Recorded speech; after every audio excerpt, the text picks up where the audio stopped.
Hello student, तो welcome है आपका मेरे यूट्यूब चैनल पे। और आज की क्लास में हम बात करने जा रहे हैं क्लास 12 से इलेक्ट्रोकेमिस्ट्री चैप्टर से कमर्शियल बैटरीज और सेल्स। ये बहुत ही इंपॉर्टेंट टॉपिक है एग्जामिनेशन पॉइंट ऑफ व्यू से। बोर्ड एग्जाम में यहाँ से कम एक क्वेश्चन जरूर आता है। तो आइए बच्चे स्टार्ट करते हैं और देखते हैं कौन कौन सी कमर्शियल बैटरीज और सेल्स जो हम डेली लाइफ में यूज करते हैं और कैसे वो वर्क करती है, उनमें एनोड कौन बनाता है, कैथोड किसका लेना होता है। ये सारी बातें आज की क्लास में करेंगे। तो आइए बच्चे स्टार्ट करते हैं। तो देखिए बच्चे, सबसे पहले हमें ये देखना होगा कि ये जो कमर्शियल बैटरीज और सेल्स हमारे पास होती हैं, इनको हम दो कैटेगरीज में डिवाइड करते हैं। तो बच्चे इसमें जो सबसे पहली कैटेगरी बनती है उसको नाम दिया जाता है प्राइमरी सेल्स।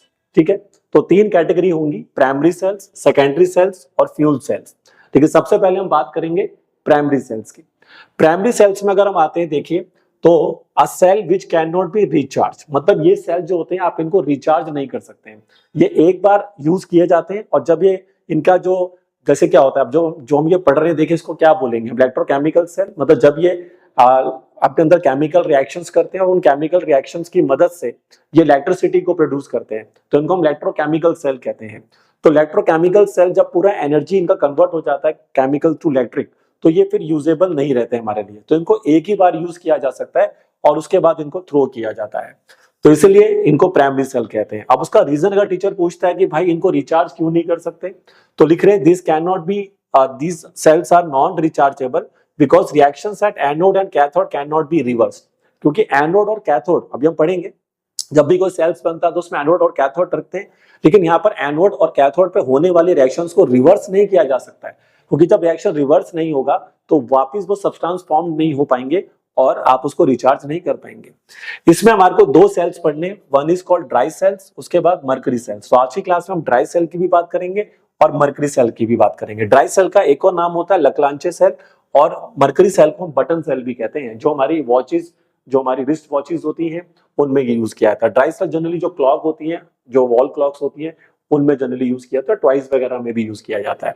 इनके यूजेस भी कर लें, क्योंकि इन सेल्स के जो यूजेस होते हैं उन पे भी क्वेश्चंस आते हैं। मर्करी सेल जनरली आप वहां यूज करते हैं जितने भी हेयरिंग एड्स होते हैं, जो कान सुनने वाले जिनको सुनाई कम देता है, तो उनको जो मशीन्स लगती हैं उनमें भी इन्हीं सेल्स को यूज किया जाता है। सेकेंडरी सेल्स की अगर हम बात करते हैं तो ये सेल्स ऐसे सेल्स होते हैं जिनको आप रिचार्ज कर सकते हैं। यानी कि अगर एक बार ये डिस्चार्ज हो जाते हैं तो इनको दोबारा से इलेक्ट्रिसिटी देकर रिचार्ज किया जा सकता है। यानी कि दोनों तरीके से बिहेव कर सकते हैं। ये पहले केमिकल एनर्जी को इलेक्ट्रिक में बदल देंगे और बाद में फिर हम इनको इलेक्ट्रिक देके वापस केमिकल एनर्जी प्रोड्यूस करवा लेंगे। तो ये दोनों तरीके से बिहेव करते हैं। उसका रीजन यही होगा कि इनके पर होने वाले जो रिएक्शंस हैं एनोड कैथोड पर, उन्हें आप रिवर्स कर सकते हैं। यहाँ पर हमारे पास दो तरह के सेल्स आते हैं, बैटरीज आती हैं, लेड स्टोरेज बैटरी और निकल कैडमियम बैटरी। तो lead storage battery generally use होती है कमर्शियल व्हीकल्स में। इन्वर्टर्स अगर आप घर में यूज करते हैं इलेक्ट्रिसिटी के लिए, वहां पर भी इनका यूज किया जाता है। इसके अलावा जितने भी कमर्शियल व्हीकल्स होते हैं वहां पर भी जो बैटरी लगती है वो लेड स्टोरेज बैटरी होती है। इसी प्रकार से निकल कैडमियम बैटरी भी यूज की जाती है कमर्शियल व्हीकल्स वगैरह में। और जो आपके फोन्स में जो बैटरीज यूज होती हैं वो भी इस तरह की बैटरी में ही आती है, क्योंकि आपने देखा जो फोन में बैटरी लगा होता है उसको हम रिचार्ज कर सकते हैं। एक और स्पेशल टाइप का सेल होता है हमारे कोर्स में है, जिसका नाम है फ्यूल सेल। अब ये जो बच्चे फ्यूल सेल होता है ये थोड़ा अलग तरीके से वर्क करते हैं। इनमें क्या होता है कि हम कंबक्शन का यूज करते हैं। हम कंबक्शन करते हैं यानी कि कोई फ्यूल उसमें यूज करेंगे एज अ, जैसे कि आप यहाँ पर hydrogen gas as a fuel use करेंगे, किसी में आप मीथेन गैस भी यूज कर सकते हैं, किसी में आप कार्बन डाइऑक्साइड भी यूज कर सकते हैं। इन सभी को जब हम एज अ फ्यूल यूज करते हैं तो ये कंबक्शन करने पर जो एनर्जी प्रोड्यूस करते हैं, जो हीट एनर्जी प्रोड्यूस करते हैं, उसको हम कन्वर्ट करते हैं इलेक्ट्रिसिटी में। तो ये लिखा हुआ है cell in which energy produced by combustion of a fuel is converted into electricity. तो इसमें हमारे कोर्स में सिर्फ एक ही सेल है जिसको हम नाम देंगे H2O2 फ्यूल सेल, क्योंकि O2 तो रहेगा ही, क्योंकि O2 इज अ कंबक्शन करने के लिए चाहिए होगा और H2 जो है वो फ्यूल का काम करेगा। तो आज की क्लास में मैं आपके सामने सबसे पहले dry cell, then mercury cell और लेड स्टोरेज बैटरी और फ्यूल सेल, क्योंकि यही चार सेल बहुत इंपॉर्टेंट है। और देखिए इन पे क्वेश्चंस क्या आते हैं, इन पे क्वेश्चंस आएंगे जनरली कि इनका एनोड बताइए, इनका कैथोड बताइए, इलेक्ट्रोलाइट कौन यूज हो रहे हैं इसमें वो बताइए, और एनोड कैथोड पे होने वाले रिएक्शंस को बताइए। तो आइए स्टार्ट करते हैं। सबसे पहले हम समझेंगे ड्राई सेल। तो देखिए बच्चे, अगर ड्राई सेल की बात करें तो ये कुछ इस तरह का दिखता है, सिलेंड्रिकल शेप होती है इसकी। आपने देखा होगा जो आपकी रिमोट्स होते हैं टीवी के, उनमें इसको देखा जा सकता है, एसी के रिमोट्स में इनको देखा जा सकता है। वॉल क्लॉक में इनको देखा जा सकता है। तो ये ड्राई सेल कुछ इस तरह से दिखाई देता है। इसके बाहर जो होता है देखिए जिंक का कंटेनर होता है, ये बाहर जो होता है जिंक का कंटेनर होता है जो कि यहाँ पे एनोड का काम करता है। तो सबसे पहले आपको याद रखना है कि ड्राई सेल में एनोड कौन होता है, जिंक का कंटेनर, जिंक कह सकते हैं आप। और इसके बाद इसमें बात करते हैं कैथोड की। ये जो बीच में आप एक रॉड देख रहे हैं, यहाँ पे ब्लैक कलर की एक रॉड होती है बीच में, ये जो ब्लैक कलर की रॉड हम बीच में देख रहे हैं, ये वाली रॉड की बात कर रहे हैं, ये ग्रेफाइट का बना होता है, क्योंकि ग्रेफाइट एक गुड कंडक्टर ऑफ इलेक्ट्रिसिटी होता है। तो कैथोड हम बनाते हैं किसका, याद रखिए ग्रेफाइट का, और एनोड किसका बनाते हैं, बोलिए जिंक का। उसके बाद बात करते हैं electrolyte. Electrolytes are these are दो सब्सटेंसेस जो इलेक्ट्रिसिटी को कंडक्ट करते हैं in the form of ions. ये डिसोसिएट हो जाते हैं पहले आयंस में, ये जनरली आयनिक कंपाउंड्स होते हैं और डिसोसिएट होकर आयंस बनाते हैं, और ये आयंस की इलेक्ट्रिसिटी को सेल में क्या करते हैं, कंडक्ट करते हैं। तो इलेक्ट्रोलाइट यहाँ पे डलेगा MnO2, ये मैंगनीज का ऑक्साइड होता है, साथ में इसमें अमोनियम क्लोराइड और जिंक क्लोराइड का जो पेस्ट होता है वो भी इसमें डाला जाता है। ठीक, तो ये चीजें आपको लर्न करनी है, क्योंकि यही चीजें टीचर पूछेगा कि एनोड बताइए, कैथोड बताइए, इलेक्ट्रोलाइट बताइए। अब आते हैं कि रिएक्शंस की बात करेंगे। आपने देखा होगा इलेक्ट्रोकेमिस्ट्री चैप्टर में जब आप काम करते हैं तो पहले आप एनोड पे बताते हैं क्या होगा, और एनोड पे आपने पढ़ा होगा कि ऑक्सीडेशन होती है, कैथोड पे आपने पढ़ा होगा रिडक्शन होती है। तो हमें बताना होगा कि एनोड पर किसका ऑक्सीडेशन होगा, कैथोड पे किसका रिडक्शन होगा, फिर ओवरऑल रिएक्शन सेल में क्या हो रहा है वो भी बताना पड़ेगा। ठीक है, तो आइए स्टार्ट करते हैं। देखिए आपने देखा होगा कि जब भी हम किसी सेल को रिप्रेजेंट करते हैं तो हम उसको कुछ इस तरह से रिप्रेजेंट करते हैं। अगर आपको याद आ रहा हो, मैं थोड़ा सा बता देता हूं। जैसे कि क्या होता है कि आप बीच में पहले यहां पर लिखते हैं ऑक्सीडेशन, उसके बाद फिर आप यहाँ पे बनाते हैं सॉल्ट ब्रिज, और यहाँ पर आता है रिडक्शन। ये सॉल्ट ब्रिज को रिप्रेजेंट करता है बीच वाली लाइन। पहले हम ऑक्सीडेशन बताते हैं, लेफ्ट साइड पे हमेशा ऑक्सीडेशन बताई जाती है और राइट साइड पे रिडक्शन बताई जाती है।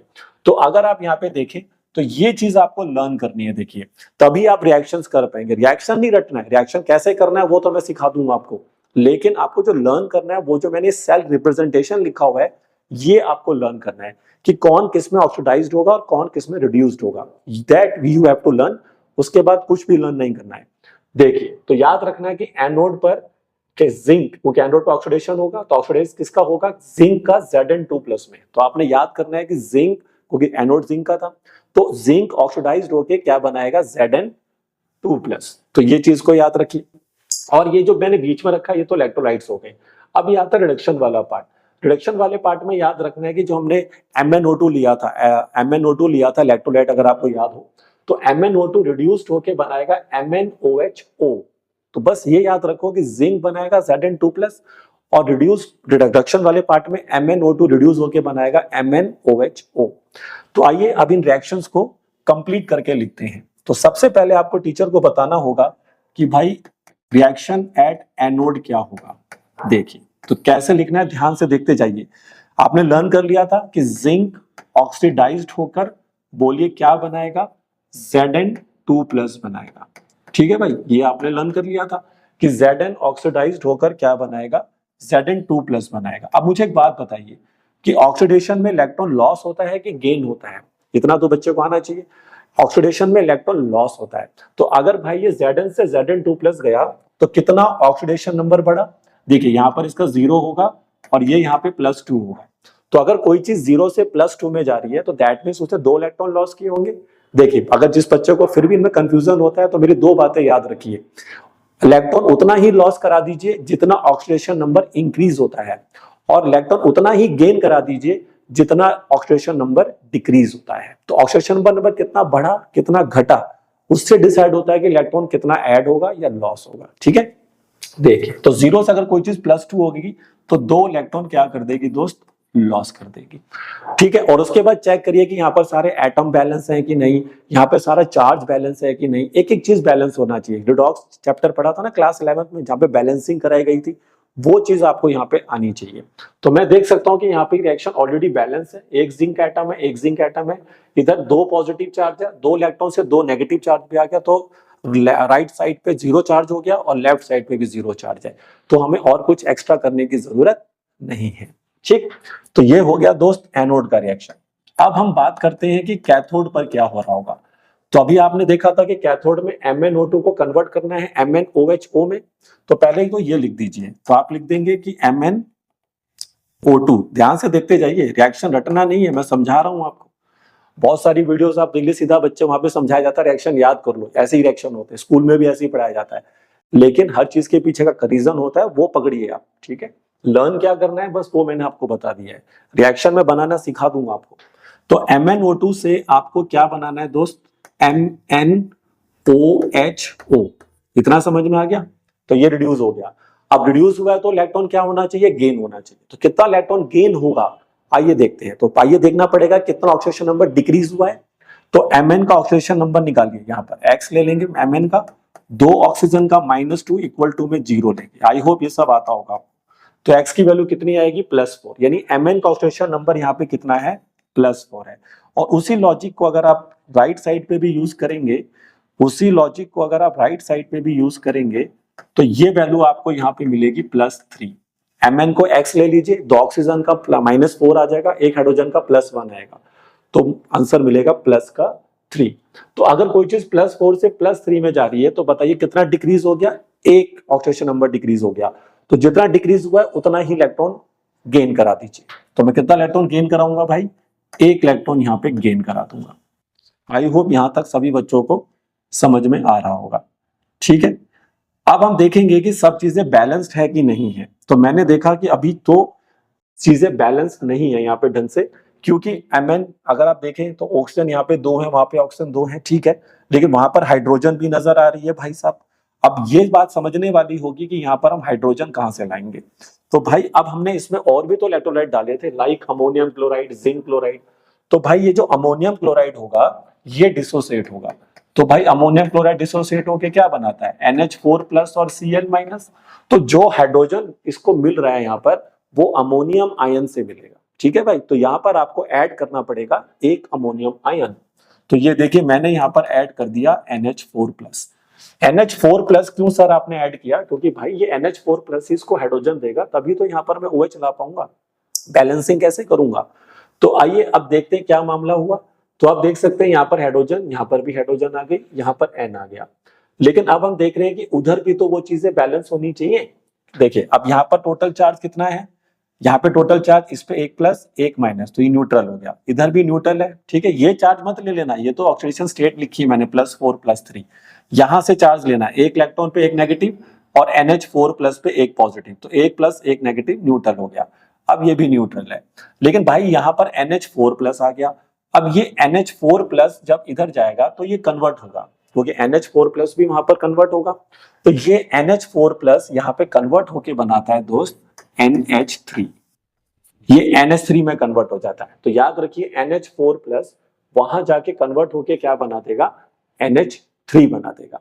अब वहां पे NH3 बन गया, ठीक। अब हमें किसको बैलेंस करना होगा, हाइड्रोजन को। अब देख लेते हैं हाइड्रोजन हमारा बैलेंस है कि नहीं। तो देख सकते हैं यहाँ पर 3 और 1 4 हाइड्रोजन, और यहाँ पर भी आप देख सकते हैं 4 हाइड्रोजन, और Mn भी 1, ऑक्सीजन यहाँ पे 2, वहां पर 2, चार्ज भी बैलेंस, सब कुछ बैलेंस। तो याद रखना NH4+ कन्वर्ट होगा किसमें, NH3 में। तो ये आपका रिएक्शन हो गया कैथोड का। लेकिन जब हम ओवरऑल रिएक्शन लिखते हैं मेरे दोस्त, तो फिर हमें ये देखना होता है कि जितना इलेक्ट्रॉन लॉस हुआ है उतना ही गेन होना चाहिए। तो इलेक्ट्रॉन तो लॉस हुए हैं 2, बट गेन हुआ है 1। तो इस रिएक्शन को हमें मल्टीप्लाई करना पड़ेगा। ये हमारा फर्स्ट हो गया, ये सेकंड। बट सेकंड रिएक्शन जो है कैथोड वाला है, इसको 2 से इंटू कर दीजिए, और 2 से इंटू करके इसमें ऐड करना होगा। तो इसको 2 से इंटू कर लेते हैं, आइए। तो ये बनेगा 2MnO2, प्लस में आ जाएगा 2 इलेक्ट्रॉन, फिर आ जाएगा 2NH4+, और ये दे देगा दोस्त 2MnOHO, और उसके बाद बचेगा 2NH3। अब ऐड कर दीजिए, ओवरऑल रिएक्शन आ जाएगा। देखिए तो इलेक्ट्रॉन से 2 इलेक्ट्रॉन कैंसिल हो जाएंगे। तो बताइए ओवरऑल रिएक्शन क्या आना चाहिए, बताइए सभी बच्चे, ओवरऑल रिएक्शन क्या आएगा बताइए। ओवरऑल रिएक्शन आएगा Zn सॉलिड, उसके बाद आ जाएगा 2MnO2, ध्यान से देखते जाइए, Zn सॉलिड 2MnO2, प्लस में आ जाएगा 2NH4+, और प्रोडक्ट साइड पे क्या मिलेगा, Zn2+, और उसके बाद क्या मिलेगा आपको MnOHO, और साथ में क्या मिलेगी, अमोनिया गैस, ठीक है। और इधर भी 2 आना चाहिए था, ये भी 2, और सॉरी ये नहीं, ये 2 और ये भी 2। तो ये देखिए आपका रिएक्शन बन गया ओवरऑल सेल रिएक्शन। इसको क्या कहेंगे हम, ओवरऑल सेल रिएक्शन कहेंगे। ठीक है। अब यहां पर एक क्वेश्चन और आता है पेपर में जो आपको ध्यान रखना है। आपने देखा कि इसमें अमोनिया गैस रिलीज हो रही है और ये जो आपने देखा सेल है ये एक क्लोज सिलेंडर है। अब इसमें सोचे सिलेंड्रिकल शेप की कोई फिगर है और उसमें अमोनिया निकल रहा है, तो इस अमोनिया गैस को तो बाहर निकलने का कोई रास्ता मिलेगा नहीं और ये गैस उसी सेल में एक्यूमुलेट होता रहेगा और धीरे धीरे ये गैस उस सिलेंडर पे प्रेशर लगाकर उसको बर्स्ट भी कर सकता है। तो इस चीज से हमें इस सेल को बचाना होता है कि अमोनिया गैस का हमारे सेल को बर्स्ट ना कर दे। तो उसी के लिए हमने डाला होता है यहाँ पे जिंक क्लोराइड। तो यहाँ से क्वेश्चन जरूर आ जाता है कि इस ड्राई सेल में जिंक क्लोराइड का क्या काम है। तो भाई ये जिंक क्लोराइड क्या करता है, जिंक क्लोराइड से क्या मिलेगा, Zn2+ मिलेगा। देखिए सारे बच्चे, अगर टीचर ये पूछता है कि भाई जिंक क्लोराइड का क्या रोल है, तो यहाँ पे लिख लेते हैं रोल ऑफ ZnCl2। तो भाई ZnCl2 डिसोसिएट होके क्या देता है, Zn2+ और 2Cl-, और ये जो Zn2+ बनेगा ये अमोनिया के साथ रिएक्ट करके उसका एक कोऑर्डिनेट कंपाउंड बना लेता है। तो यहाँ पर जो कोऑर्डिनेट कंपाउंड बनता है ZnNH3,4, ये कुछ कोऑर्डिनेट कंपाउंड यहाँ पे बन जाता है। और इस कॉम्प्लेक्स कंपाउंड्स को कोऑर्डिनेट कंपाउंड भी कहते हैं। कॉम्प्लेक्स कंपाउंड के बनने से ये अमोनिया गैस वहां पे यूटिलाइज हो जाती है और फिर वो इस कंटेनर पे प्रेशर नहीं लगा पाती है।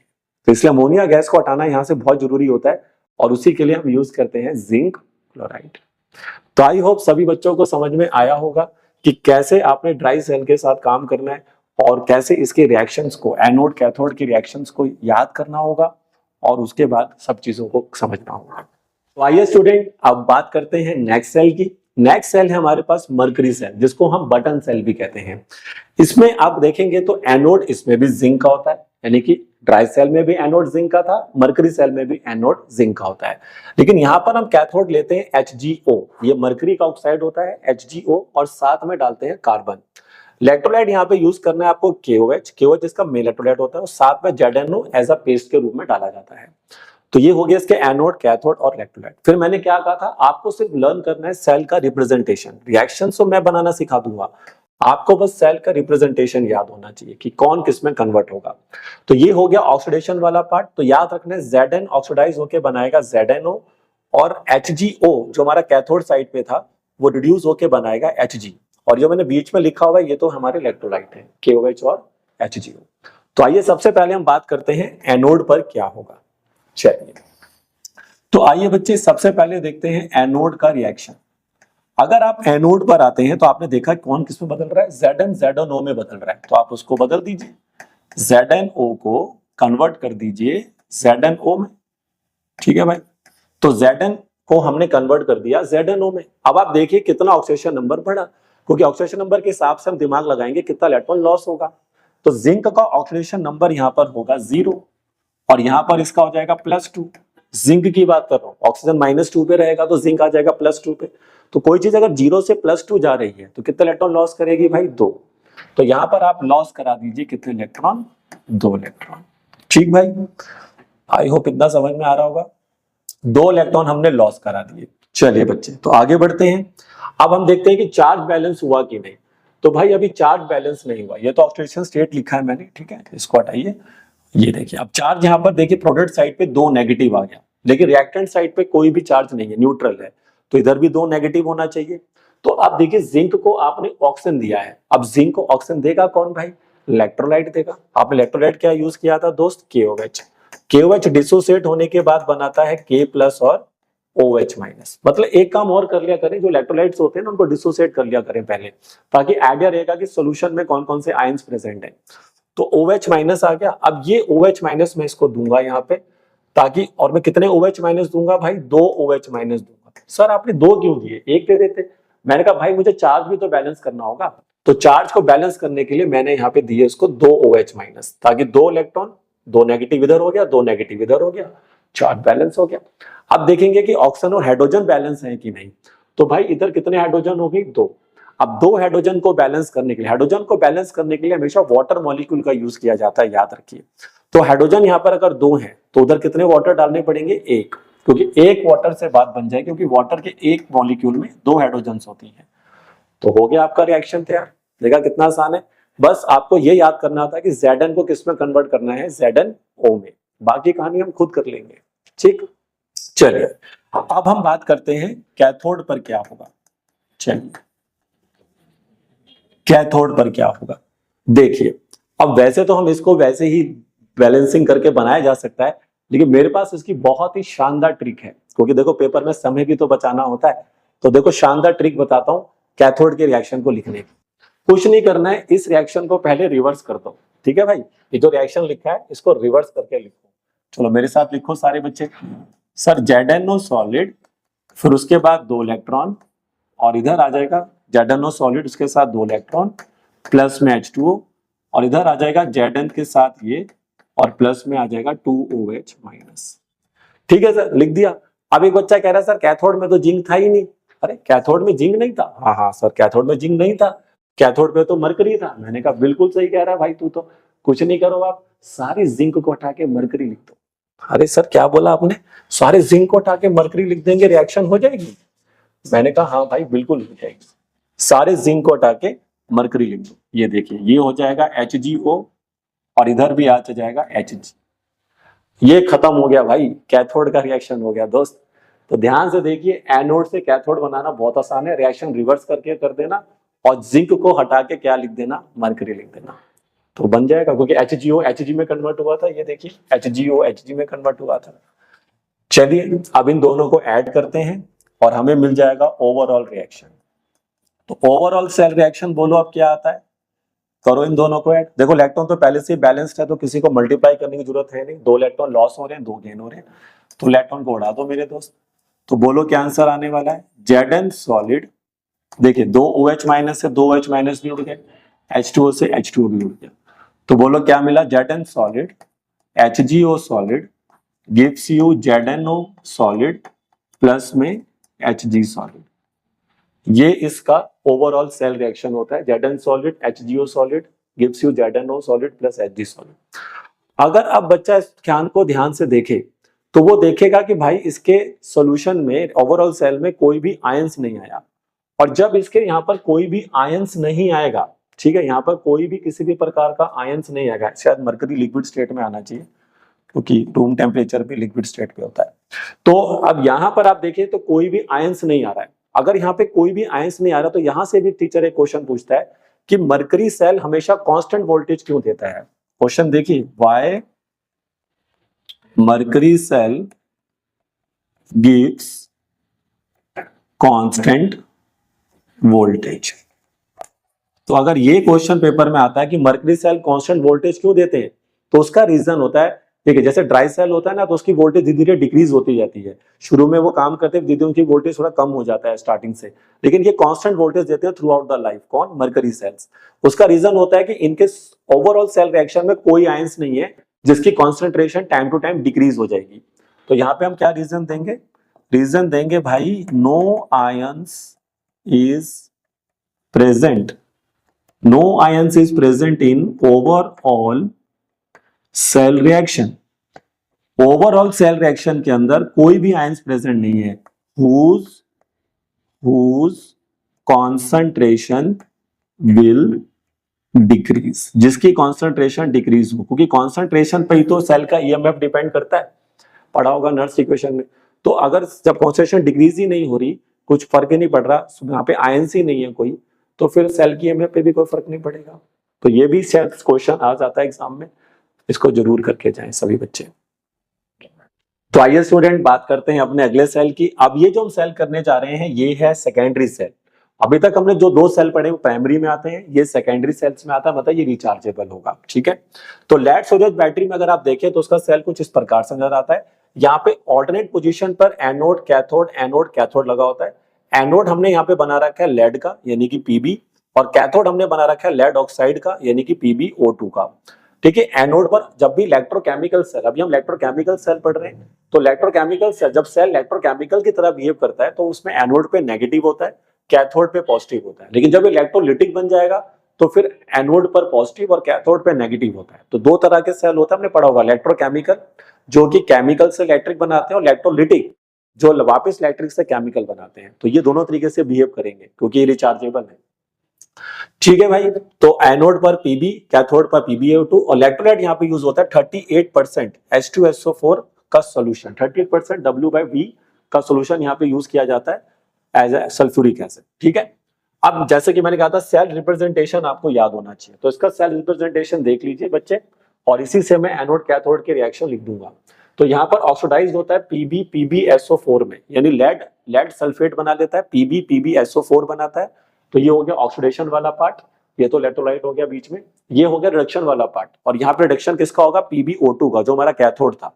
तो कैथोड भी PbO2 से PbSO4, याद रखना पीबी भी PbSO4 और PbO2 से भी PbSO4, ऐसे याद करना, इजी है, ठीक है। चलिए तो अब बात करते हैं एनोड का रिएक्शन कैसे लिखना होगा। तो आइए देखते हैं एनोड पर क्या होगा। अब एनोड पर इतना तो समझ में आ गया सर, जो आपने बताया कि Pb कन्वर्ट हो जाएगा किसमें, PbSO4 में, ठीक है सर, इतना तो समझ में आ गया कि Pb PbSO4 में कन्वर्ट होगा। अब सर ऑक्सीडेशन हो रही है तो इलेक्ट्रॉन लॉस होगा, आइए पता करते हैं कितने इलेक्ट्रॉन लॉस होंगे। तो Pb का ऑक्सीडेशन स्टेट बताइए बच्चे, क्या होगा, यहाँ पे 0 होगा सर, बहुत बढ़िया। अच्छा PbSO4 में कितना होगा, अरे भाई बताना जरा, सल्फेट पे कितना चार्ज होता है, SO4 पे कितना चार्ज होता है, 2 नेगेटिव। अगर SO4 2 नेगेटिव है तो Pb को 2 प्लस होना पड़ेगा, तो भाई ये 2 प्लस हो गया, देखिए। तो यानी कि आपका लेड 0 से +2 जा रहा है। अब लेड अगर 0 से +2 जा रहा है तो कितना इलेक्ट्रॉन लॉस करेगा, 2। तो आप 2 इलेक्ट्रॉन यहाँ पे करा दीजिए लॉस, ठीक। अच्छा अब Pb को सल्फेट दिया तो किसने तो दिया होगा, भाई कोई तो होगा जो उसको सल्फेट देगा, तो सर सल्फेट देगा आपका सल्फ्यूरिक एसिड। तो H2SO4 जो होता है मेरे दोस्त, वो यहाँ पे डिसोसिएट होता है और वो बनाता है 2H+ और SO4 2 नेगेटिव, और यही SO4 2 नेगेटिव यहां पर आपको ऐड कर देना है, ये देखिए।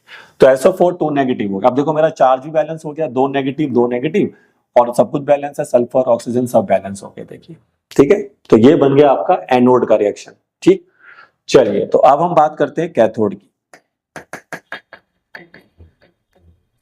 अगर हम कैथोड की बात करें तो बताओ कौन किस में कन्वर्ट हुआ था, याद करिए, PbO2 PbSO4 में कन्वर्ट हुआ था। तो पहले PbO2 लिखिए और यहां लिख दीजिए PbSO4, क्योंकि PbO2 भी PbSO4 बनाएगा।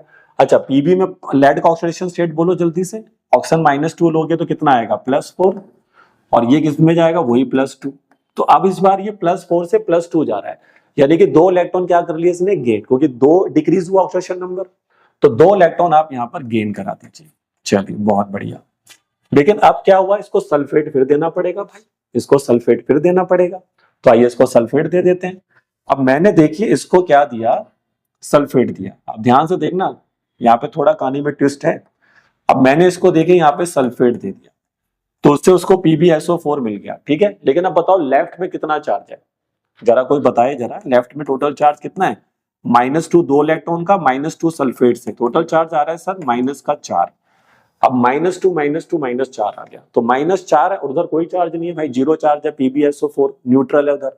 तो आप क्या करें सर, तो मैंने कहा भैया आप यहाँ पर भी 4 पॉजिटिव डाल दो। तो 4 पॉजिटिव डालोगे तभी तो 4 नेगेटिव न्यूट्रल होगा। तो 4 पॉजिटिव को न्यूट्रल करने के लिए, सॉरी 4 नेगेटिव को न्यूट्रल करने के लिए 4 पॉजिटिव कहां से लाए, मैंने कहा H+ लाएगा भाई, H+ डालेंगे, याद करिए एसिडिक मीडियम हो रहा है यहाँ पे, तो 4H+ डाल देंगे। भाई ये 4H+ क्यों डाले सर आपने, मैंने कहा भाई 4H+ इसलिए डाले ताकि मैं चार्ज को न्यूट्रलाइज कर सकूं। यहाँ पे टोटल चार्ज अब 0 हो गया और उधर भी टोटल चार्ज 0 हो गया, देखिए, ठीक है। लेकिन अब 4H+ आ गए तो उधर तो कोई हाइड्रोजन नहीं है सर, तो हाइड्रोजन को किससे बैलेंस करते हैं बताओ, वाटर से। तो 4H+ के लिए कितने वाटर डालोगे, 2 H2O, तो यहां डालेंगे दोस्त 2 H2O। तो ये रिएक्शन होगा भाई कैथोड का। एनोड का सिंपल होता है, फटाफट हो जाता है, लेकिन कैथोड पे थोड़ी मेहनत लगी, क्योंकि यहाँ पे आपको चार्ज बैलेंस करना पड़ेगा, फिर हाइड्रोजन को बैलेंस करना पड़ेगा। तो ये रिएक्शन आपका होता है कैथोड पर। तो क्या अब इनको ओवरऑल रिएक्शन लिख पाएंगे आप लोग, तो बच्चे ने कहा हाँ सर लिख लेंगे, ओवरऑल सेल रिएक्शन। देखिए जितना इलेक्ट्रॉन लॉस हुआ उतना ही तो गेन हो रहा है, तो 2 इलेक्ट्रॉन लॉस हो रहा है, 2 गेन हो रहा है, ओके रिपोर्ट है।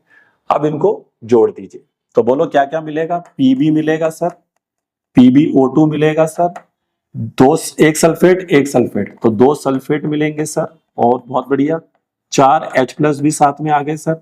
उधर से PbSO4 जुड़कर बन गया 2 PbSO4 बन गया भाई, और साथ में 2 पानी के मॉलिक्यूल भी आ गए, ठीक है भाई, यहां तक कोई दिक्कत किसी को नहीं।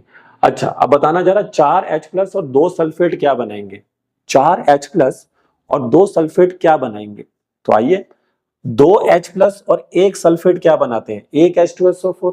अरे भाई अगर 2H+ एक सल्फेट जुड़ जाएं तो एक H2SO4 बनेगा। तो अगर मैं इसको 2 से इंटू कर दूं इस रिएक्शन को, तो ये कितने H+ हो जाएंगे बताना जरा भाई।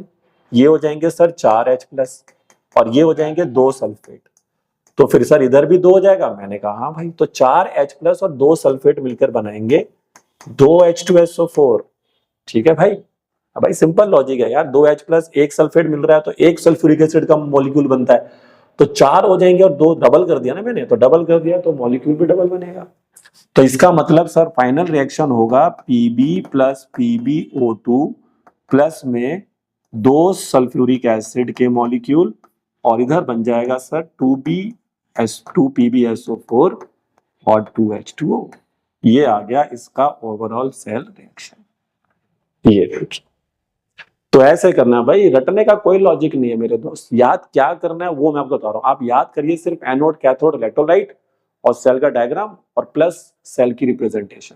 अगर ये आप लर्न कर लेते हैं तो बाकी काम हम खुद कर सकते हैं with the help of redox chapter. ठीक है, तो ये चीजें आपको करनी। अब देखिए, अगर टीचर देखो ये वाले सारे रिएक्शन कब हो रहे होंगे, ये सभी रिएक्शन याद करिए तब होंगे जब ये डिस्चार्ज होगा। क्या होगा, डिस्चार्ज होगा। तो जब ये डिस्चार्ज हो रहा होगा मतलब जब ये केमिकल एनर्जी को इलेक्ट्रिक एनर्जी में बदल रहा होगा, तब ये सारे रिएक्शन हो रहे होंगे। लेकिन जब मैं इसको रिचार्ज करूंगा तब क्या होगा सर, है ना भाई। तो देखिए, अगर आप इसको रिचार्ज कर देंगे तो ये सारे रिएक्शन आपने क्या करने हैं, रिवर्स लिख देने हैं। तो देखिए, जब ये रिचार्ज होगा तो हमें क्या बताया गया था कि एनोड पर जो रिएक्शन होगा वो रिवर्स हो जाएगा। तो रिचार्ज के दौरान आपने रिएक्शन इसको रिवर्स कर दो तो क्या रिएक्शन हो जाएगा, PbSO4 plus 2 electrons gives you Pb plus SO4 2 negative. और इसी तरह से जो कैथोड का रिएक्शन होगा उसको भी रिवर्स कर दो। एट कैथोड जो रिएक्शन होगी भाई उसको भी रिवर्स कर दो। तो कैथोड पे जो रिएक्शन होगा वो होगा PbSO4 प्लस में 2H2O gives you PbO2 plus में 2 इलेक्ट्रॉन प्लस में सल्फेट और 4H+। ठीक है भाई। तो याद रखिए, जब ये डिस्चार्ज वाले रिएक्शन थे जो हमने शुरू में लिखे थे, और रिचार्ज जब आप करेंगे तो एनोड कैथोड के रिएक्शन को रिवर्स में करके लिखिए, और आप इसका ओवरऑल रिएक्शन लिखना है तो इन दोनों को फिर ऐड कर दीजिए। तो रिचार्ज का भी ओवरऑल रिएक्शन आ जाएगा इन दोनों को ऐड करने के बाद। वो कर लेना, अब ये दोनों कैंसिल कर लेंगे ऐसे और इनको ऐड कर देना, बस इतना काम तो बच्चा कर ही सकता है। तो आई होप सभी बच्चों को समझ में आ गया होगा लेड स्टोरेज बैटरी कैसे काम करती है। ठीक है, और उसमें एनोड कौन है, कैथोड कौन है, इलेक्ट्रोलाइट कौन है, और कैसे उनके एनोड कैथोड के रिएक्शंस लिखने हैं, ये सभी चीजें टीचर आपसे पूछेंगे। तो आइए स्टूडेंट बात करते हैं अपने नेक्स्ट सेल की, और ये है हमारा लास्ट सेल जिसको कहते हैं फ्यूल सेल। तो फ्यूल सेल देखिए डायग्रामेटिकली अगर आप देखेंगे तो कुछ ऐसा दिखता होगा। इसमें हम क्या करते हैं, लेफ्ट साइड पे जैसा हमें पता है कि हमें एनोड रखना होगा, तो लेफ्ट साइड पे जो हमारा एनोड होता है वो पोरस ग्रेफाइट का होता है, मतलब ये पोरस है, इसमें छोटे छोटे होल्स होते हैं। और इसी तरह से अगर हम कैथोड साइड देखें तो वो भी पोरस ग्रेफाइट का ही बना होता है। तो दोनों हमारे एनोड कैथोड ग्रेफाइट के ही होते हैं, और बीच में हमने यहाँ पे एक इलेक्ट्रोलाइट भरा होता है इन दोनों रॉड्स के बीच में, एक्वस KOH। तो यहाँ पर एनोड किसका होगा, पोरस ग्रेफाइट, कैथोड किसका होगा, पोरस ग्रेफाइट, और इलेक्ट्रोलाइट कौन होगा, KOH। जो एनोड वाली साइड है, उधर से हम भेजेंगे हाइड्रोजन गैस, क्योंकि वो हमारा फ्यूल होगा। तो ये फ्यूल सेल है, तो यहाँ पर hydrogen gas as a fuel डलेगा और उसको कंबक्शन करना होगा, क्योंकि मैंने बताया था पीछे कि फ्यूल सेल में हम क्या करते हैं, उस फ्यूल का कंबक्शन करके एनर्जी प्रोड्यूस करते हैं और उस एनर्जी को फिर इलेक्ट्रिसिटी में कन्वर्ट करते हैं। तो कंबक्शन करने के लिए हमें कैथोड साइड से भेजनी होगी ऑक्सीजन। अब अगर आप ध्यान से देखें तो यहाँ पे रिएक्शन देखिए, ऐसा लग रहा होगा कि H2 इधर से आया O2, तो दिमाग में क्या चलेगा, H2 plus O2 gives you H2O। तो डायरेक्ट कॉम्बिनेशन नहीं हो सकता इनका, क्योंकि डायरेक्टली कंबाइन नहीं हो रहे हैं। लेकिन जब मैं इसका ओवरऑल सेल रिएक्शन दिखाऊंगा आपको, तो वहां पर आपको लास्ट में मिलेगा तो यही चीज, H2 plus O2 gives you H2O।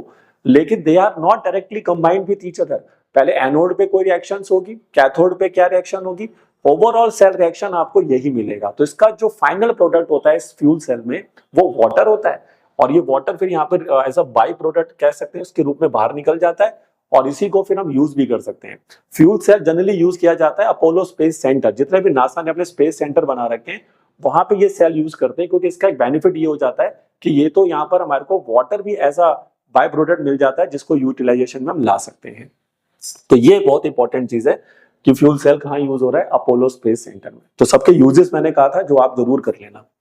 तो देखिए अब KOH डिसोसिएट होके क्या बनाएगा, K प्लस और OH माइनस। सबसे पहले हम बात करेंगे एनोड की। देखिए एनोड पे मैंने कौन सी गैस भेजी थी, हाइड्रोजन। अब हाइड्रोजन का क्या होना चाहिए, ऑक्सीडेशन, यानी हाइड्रोजन एटम का ऑक्सीडेशन होना चाहिए। अब यहाँ पर देखिए रिएक्शन मैंने ऑलरेडी लिखा हुआ है, तो यहाँ पर हाइड्रोजन 0 पे होगा मेरे दोस्त। अब हाइड्रोजन अगर ऑक्सीडाइज होना चाहता है तो भाई वो क्या बनेगा, H प्लस ही बनेगा।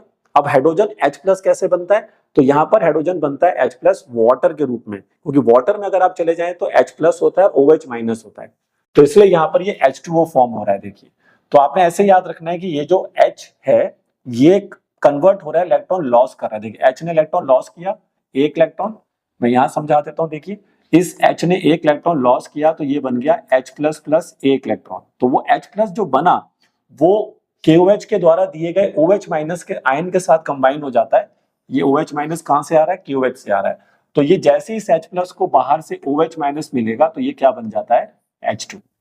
तो ये होती है एनोड पे रिएक्शन। थोड़ा सा इसमें रहेगा मामला, लेकिन अगर आप ढंग से थोड़ा समझने की कोशिश करेंगे तो याद हो पाएगा कि हाइड्रोजन गैस जो H के रूप में मौजूद है वो ऑक्सीडाइज्ड होगा, इलेक्ट्रॉन देके तो H प्लस बनेगा, और वो H प्लस KOH के द्वारा दिए गए OH माइनस आयन से कंबाइन होकर वाटर बना लेगा। तो ये देखिए H2 हो गया। तो यहाँ पे रिएक्शन ये होगी आपकी। कैथोड पर हमने क्या भेजी थी, ऑक्सीजन भेजी थी। तो कैथोड पे देखिए ऑक्सीजन आ गया। अब ऑक्सीजन को रिड्यूस्ड होना है, तो ऑक्सीजन रिड्यूस होगा तो ऑक्सीजन इलेक्ट्रॉन गेन करेगा। बट ऑक्सीजन कितने इलेक्ट्रॉन गेन करता है सर, 2। ऑक्सीजन एक इलेक्ट्रॉन गेन नहीं करता, 2 गेन करता है। ऑक्सीजन की वैलेंसी 2 होती है, तो 2 इलेक्ट्रॉन ये गेन कर लेगा तो ये बन जाएगा O2 माइनस। तो देखिए अब ऑक्सीजन ने 2 इलेक्ट्रॉन गेन किए, मैंने देखो 2 इलेक्ट्रॉन दे दिया ऑक्सीजन को। यहाँ पे मैंने O2 लिखा है, बट मुझे ऑक्सीजन का एक ही आइटम चाहिए तो मैंने हाफ लगा रखा है। तो O प्लस 2 इलेक्ट्रॉन, तो ध्यान से देखो इधर, यहां दिखा देता हूं, O प्लस 2 इलेक्ट्रॉन। तो O प्लस 2 इलेक्ट्रॉन क्या बना भाई, O2 माइनस, है ना भाई। अगर O को 2 इलेक्ट्रॉन मिल गए तो क्या बन गया, O2 माइनस। लेकिन अब ये O2 माइनस क्या करता है, वाटर में जब जाता है, देखिए वाटर के पास क्या होगा, H प्लस और OH माइनस। तो इधर देखो सारे बच्चे समझने की थोड़ी कोशिश करते हैं। तो देखिए ऑक्सीजन ने 2 इलेक्ट्रॉन गेन कर लिए तो क्या बन गया मेरे भाई, O2 माइनस। अब पानी के पास 2 चीजें होती है, H प्लस और OH माइनस। तो ये क्या करता है, O2 माइनस यहां से एक H प्लस के साथ रिएक्ट कर लेता है। तो सोचिए अगर ये O और H प्लस कंबाइन हो जाए तो क्या बन जाएंगे, OH माइनस। भाई ऑक्सीजन पे एक नेगेटिव चार्ज तो अभी भी रहेगा ना, कोई 2 नेगेटिव है 1 पॉजिटिव है, तो पानी के साथ ही रिएक्शन करेगा तो H plus plus OH minus. पर पानी से क्या लेगा, H प्लस। तो O2 माइनस एक H प्लस को यूज करके बनाएगा OH माइनस, और एक OH माइनस पानी ने पहले दे रखा है, तो OH माइनस OH माइनस के साथ जुड़ेगा तो देखो क्या बन जाएगा, 2OH माइनस। तो इसलिए O2 प्लस 2 इलेक्ट्रॉन लिया तो बना O2 माइनस। फिर वो O2 माइनस पानी के साथ रिएक्ट करता है, और O2 माइनस जब पानी से H प्लस एक्सेप्ट करता है तो एक OH माइनस और बनाता है, और ये एक OH माइनस पानी के द्वारा दिए गए दूसरे OH माइनस से रिएक्ट करके बनाता है 2OH माइनस। तो इनके रिएक्शन थोड़े से कॉम्प्लेक्स हैं, लेकिन एक दो बार लिखेंगे तो जरूर आपको याद हो जाएंगे। अब देखिए एनोड पर क्या हुआ, ये रिएक्शन, लेकिन एक इलेक्ट्रॉन लॉस हो रहा है। कैथोड पर ये रिएक्शन हुआ लेकिन 2 इलेक्ट्रॉन गेन हो रहे हैं। तो इलेक्ट्रॉन जितना लॉस होता है उतना गेन होना चाहिए। तो मैंने नीचे क्या करा, ऊपर वाले रिएक्शन को 2 से इंटू कर दिया। तो इस वाले रिएक्शन को हमने मल्टीप्लाई करना है 2 से, इस वाले। तो इसको अगर हम 2 से इंटू कर देंगे तो ये बनेगा, अब देखिए 2 इंटू हाफ करेंगे H2 हो जाएगा, 2OH माइनस 2H2, और 2 इलेक्ट्रॉन आ जाएंगे। और इधर से तो 2 इलेक्ट्रॉन थे ही, अब इनको मैंने ऐड किया तो 2 इलेक्ट्रॉन से 2 इलेक्ट्रॉन कैंसिल हो गए, 2H माइनस से 2H माइनस कैंसिल हो गए, तो इधर बचा H2 प्लस में हाफ O2। अब 2 H2 इधर है, एक इधर H2 है। देखो प्रोडक्ट पर इधर साइड पे 2 है, राइट पर, इधर 1 है, तो 2 H2 में से एक H2 हटा दोगे तो एक H2 बचेगा, प्लस में बनेगी लैक्टिक एनर्जी। तो इसी देखिए अब डायरेक्ट ओवरऑल रिएक्शन देखा जाए, इसको सब कुछ भूल जाए तो ये देखिए तो ऐसा लग रहा है कि लास्ट में H2 प्लस O2 वाटर बन गया, बट ये काम होने के लिए डायरेक्ट कॉम्बिनेशन नहीं हुआ है, बहुत ही लंबा रास्ता इन्होंने तय किया और उसके बाद जाके वाटर बन रहा है यहाँ पर एज अ प्रोडक्ट। तो ये स्टोरी होती है मेरे दोस्त फ्यूल सेल की। तो फ्यूल सेल के थोड़े से रिएक्शन कॉम्प्लेक्स लगते हैं बच्चों को, लेकिन प्रैक्टिस करेंगे, एक दो बार लिखेंगे, समझेंगे कि हाँ भाई हाइड्रोजन को हमने एनोड से भेजना है, ऑक्सीजन को कैथोड साइड से भेजना है, और H का ऑक्सीडेशन करना है, ऑक्सीजन का रिडक्शन करना है, तो बात बन जाती है इसमें। तो देखा बच्चे, मैंने आपको अब सारे के सारे जो सेल्स हैं 1 बाय 1 मैंने आपको सभी सेल्स को कवर कर दिया है, ठीक है। तो इन सभी सेल्स को अगर आप पढ़िए, इनके क्या क्या पढ़ना है, एनोड, कैथोड, इलेक्ट्रोलाइट, रिएक्शंस और प्लस इनके क्या करके चाहिए, यूजेस, ठीक है।